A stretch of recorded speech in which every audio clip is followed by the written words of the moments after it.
Préparatifs de la rentrée scolaire 2025-2026. Le Conseil des ministres s'est d'abord appesanti sur les préparatifs de la rentrée scolaire 2025-2026. La rentrée scolaire 2025-2026 s'effectuera cette année le 1er octobre 2025 avec un effectif global de 2 988 890 élèves. Dans le cadre des préparatifs de cette rentrée, plusieurs points ont été présentés, à savoir les affectations du personnel enseignant et l'orientation des élèves qui sont déjà effectuées, l'acquisition des fournitures scolaires, la disponibilité des infrastructures d'accueil, c'est-à-dire les salles de classe. En ce qui concerne la rentrée académique, au niveau des universités publiques et des autres grandes écoles, elle a eu lieu le lundi 1er septembre 2025, à l'exception de l'école des mines, de l'industrie et de la géologie EMIG, dont la rentrée a été décalée d'1 mois pour tenir compte de la sélection de nouveaux bacheliers et de leur répartition dans les différentes filières. Au titre du ministère des Transports et de l'Aviation civile, le Conseil des ministres a adopté le projet de décret portant création d'une société d'économie mixte dénommée Niger Air International. Dans la droite ligne de la vision du président de la République, chef de l'État, en son volet développement des bases de production pour la souveraineté économique, l'État a décidé de la création d'une compagnie aérienne nationale dénommée Niger Air International. Le capital social de cette compagnie est essentiellement détenu par l'État et les autres personnes morales de droit public. L'actionnariat est également ouvert au secteur privé. La création de cette compagnie aérienne a pour objectif d'assurer le désenclavement interne et externe de notre pays par voie aérienne et conséquemment contribuera au développement socio-économique du pays. Au titre du ministère des Mines, le Conseil des ministres a adopté le projet de décret modifiant et complétant le décret numéro 2024-325/PCNSP/MM du 14 mai 2024 portant organisation du ministère des Mines. Le présent projet de décret vise à réajuster l'organisation du ministère des Mines en adaptant les dénominations de certaines directions afin de prendre en charge les segments de la recherche et de l'exploitation de certaines ressources minières et en créant une nouvelle direction. Il consacre également l'ancrage institutionnel de certaines sociétés d'État récemment créées, à savoir Mozmawa National Gold Company, Timersoy National Uranium Company et la Société des mines de l'Aïr nationalisée. Au titre du ministère de la Jeunesse et des Sports, le Conseil des ministres a adopté les projets de texte ci-après. Projet de décret portant création d'un établissement public à caractère scientifique, culturel et technique dénommé Institut national de la jeunesse et des sports, INJS. Projet de décret portant approbation des statuts de l'Institut national de la jeunesse et des sports. Projet de décret portant création d'un établissement public à caractère industriel et commercial EPIC dénommé Stade Général Seyni-Kountché, en abrégé SGSK. Projet de décret portant approbation des statuts du Stade Général Seyni-Kountché. Ces 4 projets de décret ont pour objet de mettre en conformité les textes de création, d'organisation et de fonctionnement de l'Institut national de la jeunesse et des sports et du Stade Général Seyni-Kountché aux dispositions de la loi numéro 2020-020 bis du 3 juin 2020 fixant les règles de création des catégories des établissements publics et des textes pris pour son application.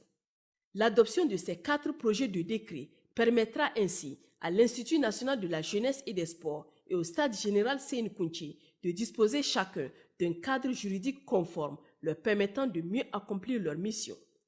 Au titre du ministère de la fonction publique, du travail et de l'emploi, le Conseil des ministres a adopté les projets de texte ci-après. Projet de décret modifiant et complétant le décret numéro 2008-244/PRN/MFPT du 31 juillet 2008 portant modalité d'application de la loi numéro 2007-26 du 26 juillet 2007 portant statut général de la fonction publique de l'État. La loi numéro 2023-18 du 15 mai 2023 modifiant et complétant la loi numéro 2007-26 du 23 juillet 2007 portant statut général de la fonction publique de l'État a consacré le rehaussement de l'âge de départ à la retraite de 60 à 62 ans. Le présent projet de décret a pour objet de rendre applicable la loi numéro 2023-18 du 15 mai 2023 sur-visée, notamment en ce qui concerne l'âge requis pour le recrutement à la fonction publique, l'âge limite de reclassement et l'âge d'admission à la retraite avec jouissance immédiate de la pension. Projet de décret fixant le contenu et la forme des outils d'évaluation et précisant les modalités d'évaluation de la performance individuelle des agents de la fonction publique de l'État. Le présent projet de décret est pris en application de l'article 208 du décret numéro 2008-244-PRN-MFPT du 31 juillet 2008 portant modalité d'application de la loi numéro 2007-26 du 23 juillet 2007 portant statut général de la fonction publique de l'État qui dispose que le contenu et la forme de la lettre de mission, du cahier de charge, de la fiche d'indication des attentes, du procès-verbal d'entretien d'évaluation et de la fiche d'évaluation de la performance sont fixés par décret pris en Conseil des ministres sur proposition du ministre chargé de la fonction publique. Il décrit le processus et la mise en œuvre du système d'évaluation de la performance des agents de l'État. Le présent projet de décret prévoit également que chaque agent de l'État fera l'objet chaque année d'une évaluation exprimant sa performance dans la structure administrative à laquelle il appartient. Cette évaluation sera suivie d'un entretien individuel d'évaluation sanctionné par un procès verbal d'évaluation. Toutes ces réformes visent à doter notre pays d'une administration plus performante ayant pour objectif principal la satisfaction des besoins d'intérêt général. Au titre du ministère de l'Urbanisme et de l'Habitat, le Conseil des ministres a adopté le projet de décret portant création, mission, organisation, composition et modalités de fonctionnement de la Commission nationale de tarification des loyers. La problématique du logement au Niger se pose avec acuité malgré les efforts consentis par l'État. Le Niger dispose d'une législation relative au baux à loyer depuis 1996 à travers l'ordonnance numéro 96-016 du 18 avril 1996. L'objectif visé était de permettre aux populations nigériennes d'accéder à des logements décents à des prix abordables. Depuis, cette ordonnance n'a jamais été mise en œuvre en l'absence de certains textes d'application. En effet, l'article 17 de la dite ordonnance prévoit la création d'une commission nationale en charge de proposer les critères de tarification des loyers. Elle regroupe les représentants de l'administration, des locataires, des bailleurs et des associations de défense des droits de l'homme.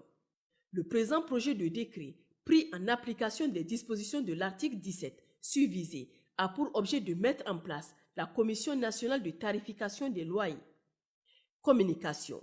Le Conseil des ministres a entendu plusieurs communications. Une communication du ministre d'État, ministre de la Défense nationale. Le Conseil des ministres a suivi une présentation du ministre d'État, ministre de la Défense nationale, sur la situation sécuritaire dans notre pays, en particulier sur les opérations terrestres et aériennes engagées depuis le 15 août 2025 dans le lit du lac Tchad et qui ont abouti à la neutralisation du chef de la secte Boko Haram, Abou Oumera, dit Bakura et plusieurs de ses combattants.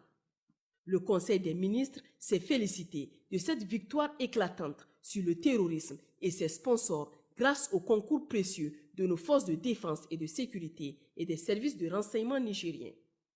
Le gouvernement, sous la haute direction du président de la République, chef de l'État, chef suprême des armées, réaffirme tout son soutien total aux forces de défense et de sécurité pour leur engagement dans la défense et la sécurisation du territoire national. Il appelle également les citoyens épris de paix à se désolidariser des individus à la solde des ennemis de notre pays. Une communication du ministre d'État, ministre de l'Intérieur, de la Sécurité publique et de l'administration du territoire sur l'organisation de la conférence des cadres de l'administration territoriale qui se tiendra à Tawa du 9 au 11 septembre 2025 sous le thème « Refondation de l'administration territoriale au Niger ». Une communication du ministre de la Jeunesse et des Sports sur l'organisation des examens de fin d'année 2024-2025. L'organisation des examens de fin d'année 2024-2025 s'est déroulée en deux phases, à savoir la première phase tenue en juin 2025 et la seconde phase tenue en juillet 2025. Il s'agit des examens ci-après.